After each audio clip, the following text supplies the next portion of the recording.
உன்னோடு பேசும் நேரம் என்று அதை போய் பேச வைக்காதே இங்கு நாணம் என்று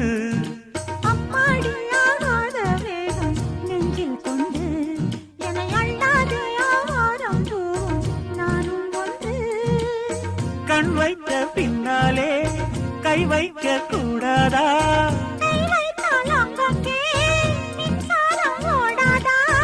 என்னென்னால் என்ன அவள் கொண்ட போது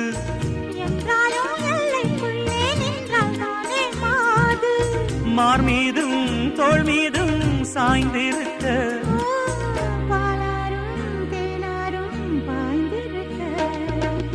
உன்னை வனத்து குயிலே நீ என்னை நினைத்து இசை பாடு.